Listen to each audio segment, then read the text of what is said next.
Hepiniz hoş geldiniz efendim. Bugün bir dizi Nasıl Harcanır adlı bölümümüze hoş geldiniz. Tabii ki de konu Kızılcık Şerbeti. Aşağıda hepimizin bu dizi gerçekten bir şey anlatıyor dediğimiz ama şimdilerde ne yaptığını, ne anlattığını, neyi anlattığını, neden anlattığını, kime anlattığını asla çözemediğimiz o diziyi konuşacağız. Kızılcık Şerbeti'nin bize başta vaat ettiği bir konu vardı. Şimdi konu şuydu: iki tane aile var, birisi seküler, birisi muhafazakar bir aile ve bu iki ailenin çocukları birbirleriyle evlendiğinde ortak bir hayat mümkün mü?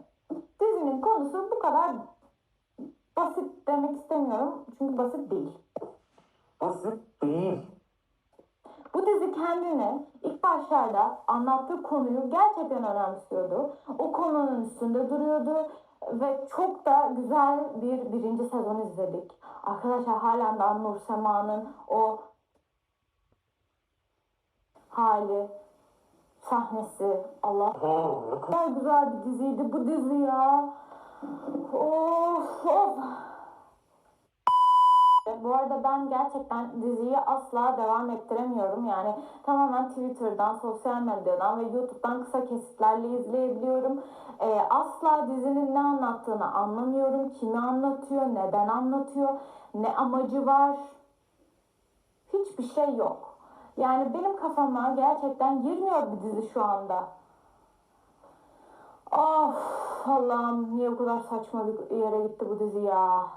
Ne güzel Kıvılcım diye bir karakter vardı. Şu anda yok. Arkadaşlar şu anda Kıvılcım yok. Şu anda bambaşka bir şey var. Şu anda olan o ilk sezondaki karakterlerin hiçbiri yok.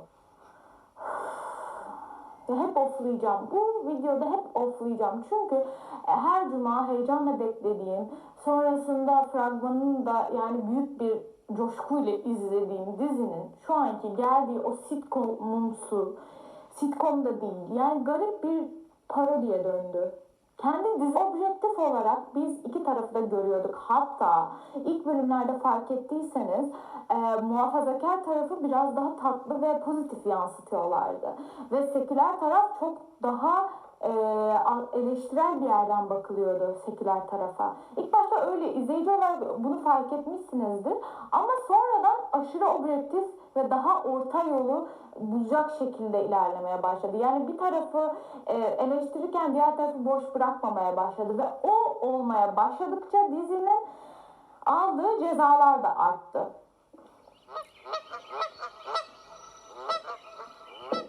Yani seküler taraf eleştirilirken hiçbir sorun yoktu. Diğer taraf eleştirilirken ve eleştirinin alası yapıldı. Nur Sema karakterinin kendisi istemediği bir adamla evlendirilmesi ve camdan aşağı atılması. Tabii nasıl olur değil mi o cenahta bu? Olacak iş değil, olacak iş değil yani bu kadar gerçekten farklı, bu kadar olan şeyi yani bu kadar farklı bir sahne neden yazdılar? Yani gerçekten asla olmayacak. Devam edemeyeceğim. Sekanstı. Müthiş bir hikaye örgüsüydü o. Nur Sema ile ilgili çok büyük bir kırılma zaten gerçekleşmişti karakterde. Şu anda halen daha karakterde bazen çok gıcık olsam da, saçma sapan sahneler yazılsa da bazen halen daha belli bir lineer bir şey, yani belli bir çizgide ilerleyen tek Türk karakterlerden biri Nur Sema. İlk başında biz çok fazla şey öğreniyorduk. Ben kolonyayı falan çok şaşırarak da olsa öğrendim.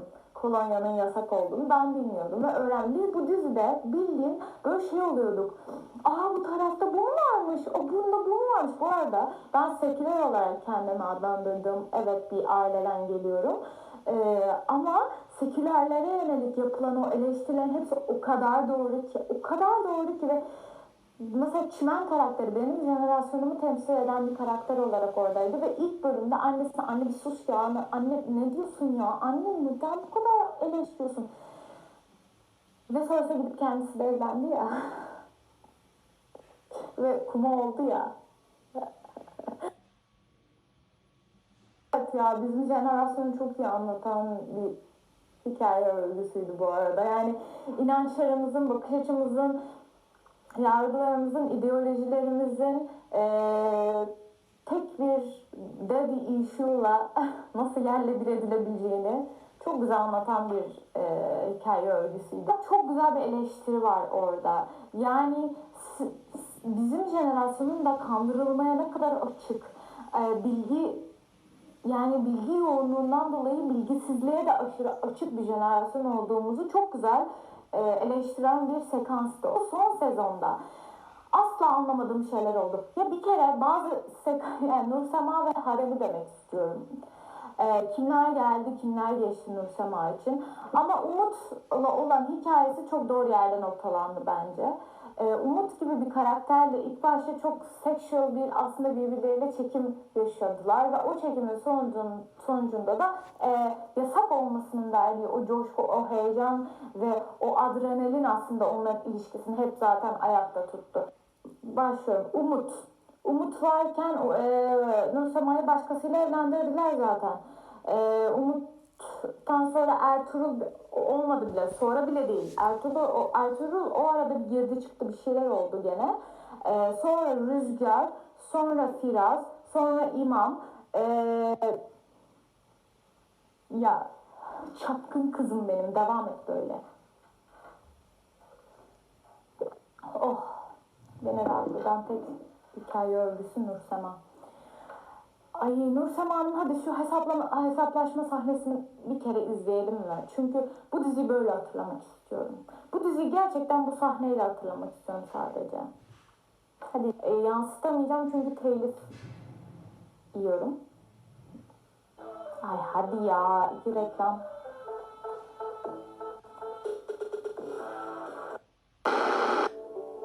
Ay bu kadın gözleri ne kadar güzel ya.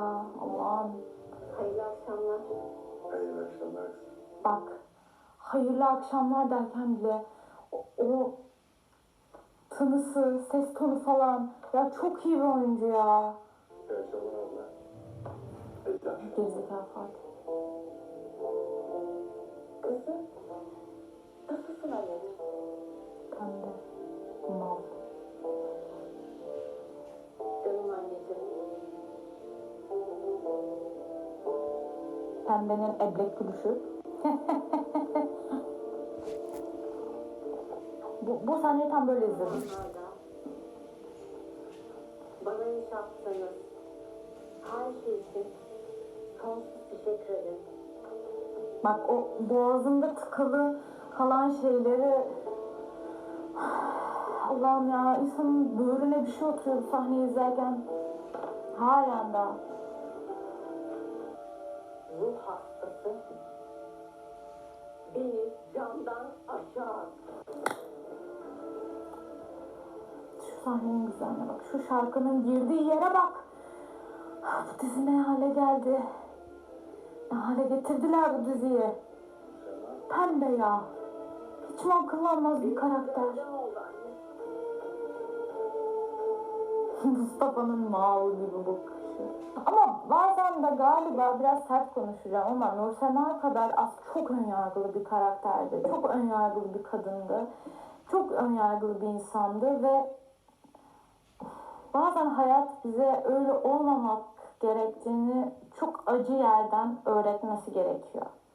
Yani bazen o katı olduğumuz her yer, o aslında yıkılmaz dediğimiz bütün duvarlardan sınanıyoruz.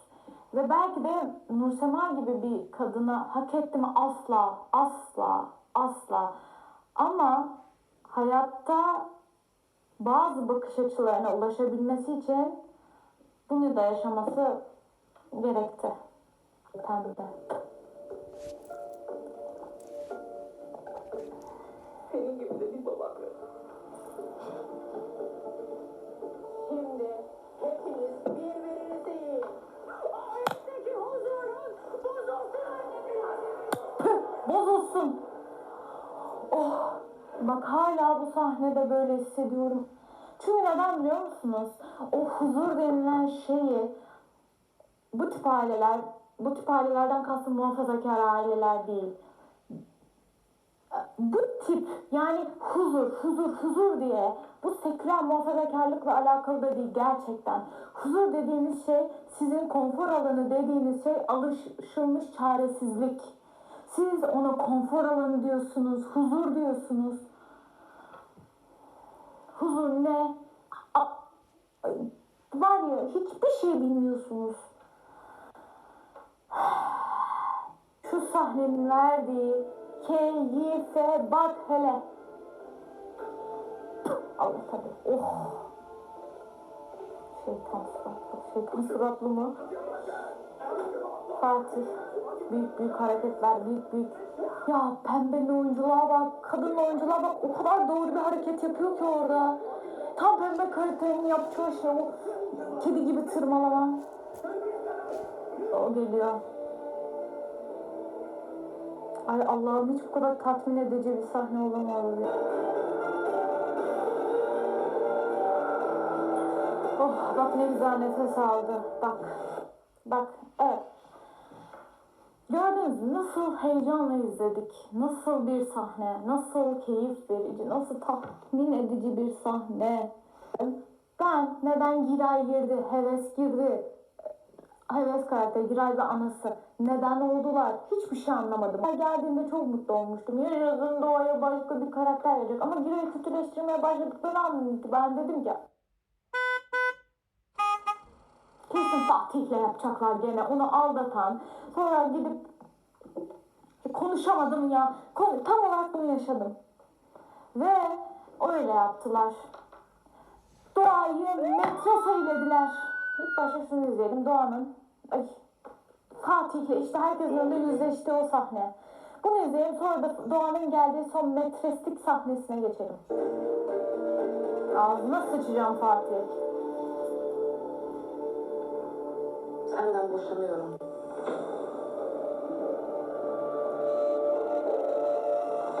Böyle olacağı belliydi. Ya Nilay ya. Bak Nilay'ın geldiği noktada o kadar onun sahnesini arttırdılar ve o kadar kötü oynuyor ki oyuncu. Niye arttı? Neyse devam etmesem mi acaba bunu? Canım Apo'm benim ya. Bir şey söyleyeceğim. Apo'yu o kadar özledim ki. Yani Apo çünkü Ahmet Mümtaz Taylan çok iyi bir oyuncu kesinlikle ama onun bende bıraktığı enerji ve personası galiba ekran personası. Evet oyunculuk her şeye girebilmektir ama yani bence artık o oyuncu değişimi asla olmaması gereken bir şey. Çok eskide kalan, çok old bir şey o. Ve o karakteri başka biri oynayamazdı. Bu Ahmet Mümtaz Taylan'la alakalı bir şey değil bence. Yani Settar Tanrıver'den sonra kimse oynayamazdı. Keşke öldürselerdi karakteri.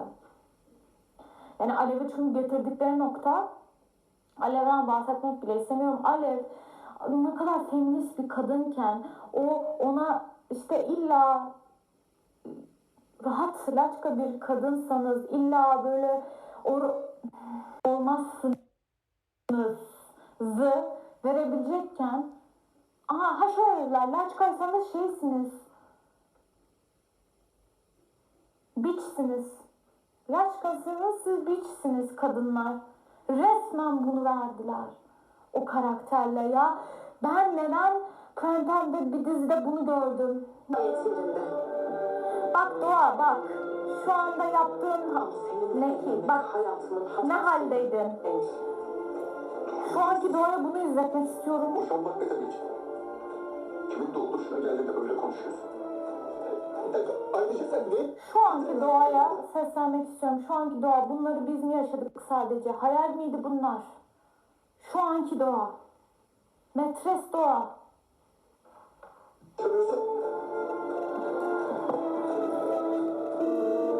Bir de şunu söylemek istiyorum. Bu dizinin soundtracklerini kim yaptıysa ellerine, kollarına sağlık. Ece Ölçer, Serkan Ölçer. Çok iyi bir soundtrack yapmışsınız. Helal. Pembenin suratı sarıya döndü. Hayır. Aynen kanka. Ve baba sakın gerçekten.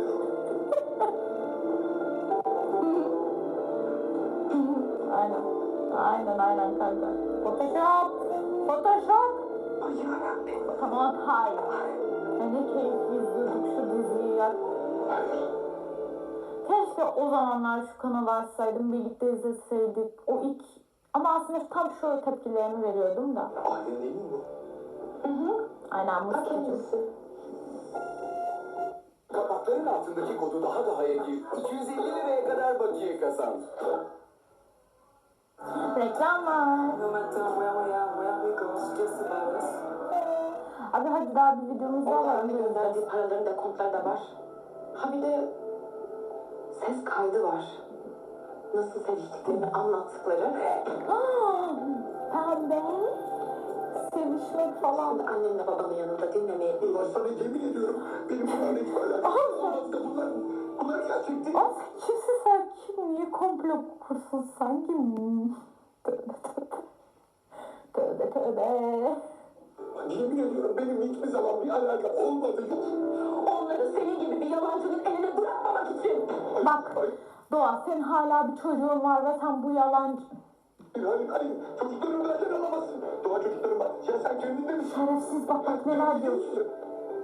Bak ne hale geldi köpek. Bak neler diyor köpek. Bak bu adama geri dönüyorsun Doğa. Hem de metres olarak. Şimdi arkadaşlar hadi. Hadi geçelim şimdi Doğa ve Fatih'in son bölümüne. O şimdi çok sinirleneceğim hadi. Doğa ve Fatih birbirlerine karşı koyamıyor. Elim ayağım titriyor. Şu sahnede elim ayağım titriyor. Bakın dizide son sezonda yapılan son sekansta yapılan sekans mı denir ne alt denilirse en iyi şey Görkem'de çok iyi kaos çıkardı. Müthiş iğrenç bir karakter soktular Görkem ve çok iyi kaos çıkardı. Manyağın tekiydi, ruh hastasıydı. Ama en azından geldi, ruh hastası gitti. Tutarlı bir karakterdi. Doğa, akıllıyım diye. Yani Doğa hiçbir zaman akıllı değildi harbiden. Aslında Doğa bir şey yaptılar ha. Doğa hep gerizekalıydı. Bunu yapacaktı tabii mal. Çünkü maldı. Fatih'i seçip evlendi maldı. Fatih'le ilişkisini devam ettirdim maldı.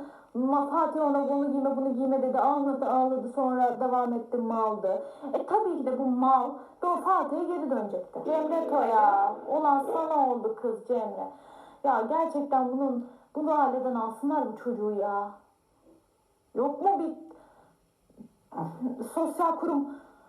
Bu dizinin evreninde de yok mu ya? Aile Bakanlığı. Bir şey yap. Alın bu çocuğu bunların elinden.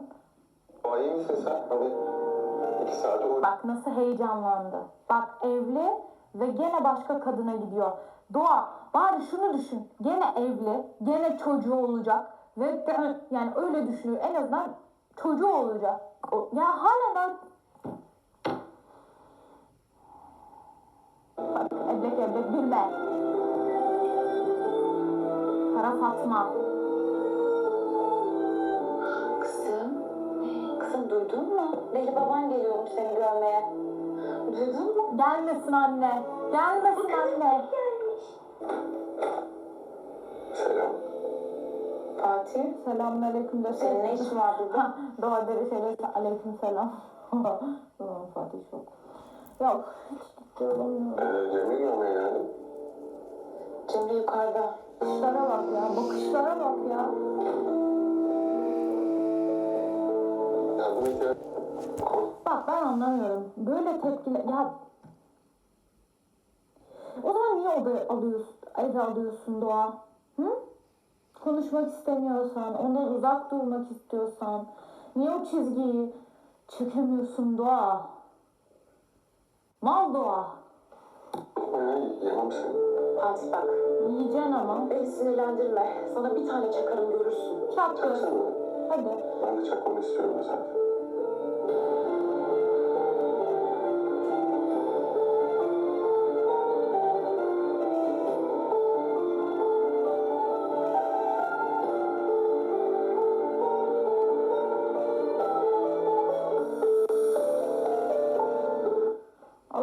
belanı versin. Gene aldattın Fatih. Resmen hobi gibi aldatıyorsun Fatih. Erkek derneği falan senin yüzü yapsın Fatih. Bir de şeye bakalım, Görkem'in gelip metres var metres sahnesine bakalım. Onda bir keyiflenmedim değil. Görkem çok psikopat, o ayrı. Migros ile iyisin. Çünkü Migros'ta Varsa sponsorluk, hadi bizimle çalışmak isteyenler derinuniverse@gmail.com'a atabilir. Aslında yaparım, çok iyi reklam yaparım. Burada oturur yemek yerim, Migros'tan sipariş veririm. Oh mis.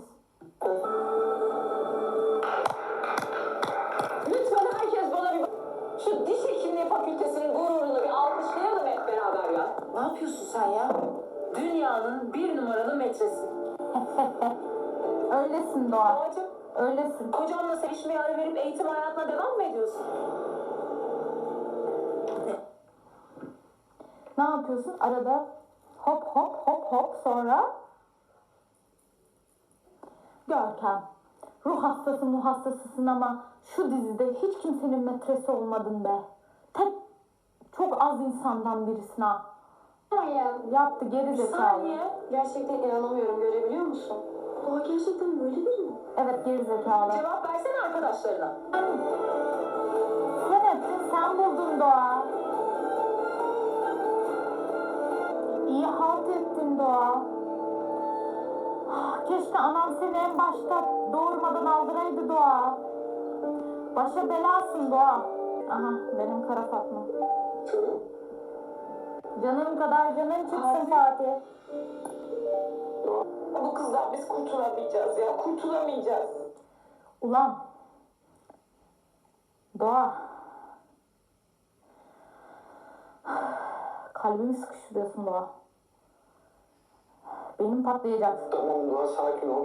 Kurtulacağız, sen merak etme. Hemen eve gel. Sakin Ceren sen iyi misin? Hepsini çok... Yoldayım, geliyorum. Tamam. Nasıl bir dilemma yaşıyorsunuz ya? Ela Hanım o sen Arkadaşlar halen daha Kıvılcım'ın bu çocuklarına duyduğu umut ve halen daha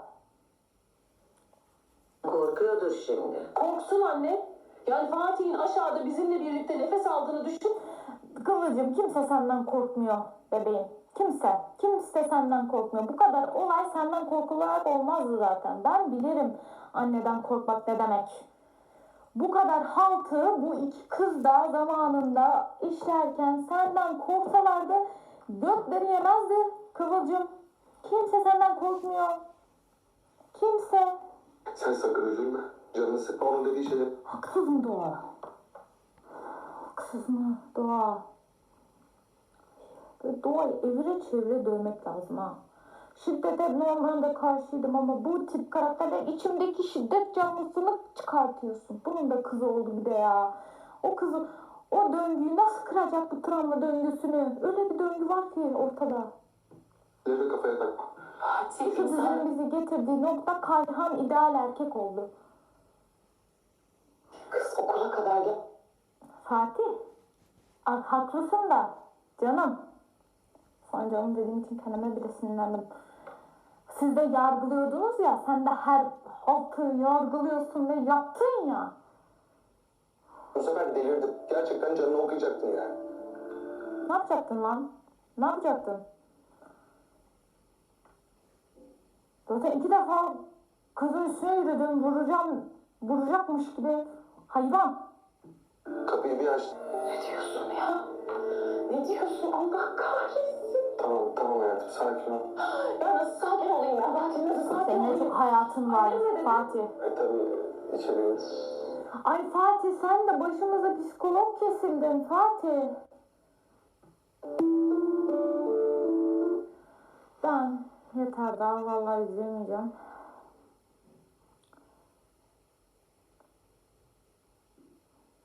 Arkadaşlar son olarak söylemek istediğim bu terapiye gidin. Bir doktor girsin diye bu ikisinin terapiye gitmesi lazım. Bu ilişki çok toksik, bu insanlar çok toksik. Bunların ikisinin birlikte de olsa gitsinler. Yeter ki gitsinler. Bunların çocuğu var kız. Vallahi ciddi falan düşün. Bunların çocuğu var. Bunların kız çocukları var ya. Terapiye gitsinler. O kıza yazık, o çocuğa yazık, Cemre Tom'a yazık. Uzatmayayım. Kalan şeylere hani Apo, Ale falan. Bu videoları beğenirseniz bunun gibi videoları çekmeye devam edebilirim ben de. Universe sakinleri izlediğiniz için çok teşekkür ederim. Abone olmayı unutmayın lütfen. Abone olan bütün takipçilere çok teşekkür ederim. Daha fazla bu tip videolar için yorumlarda yorumlarınızı beğenmeyi de unutmazsanız sevinirim. Görüşmek üzere. Hepinizi çok öpüyorum.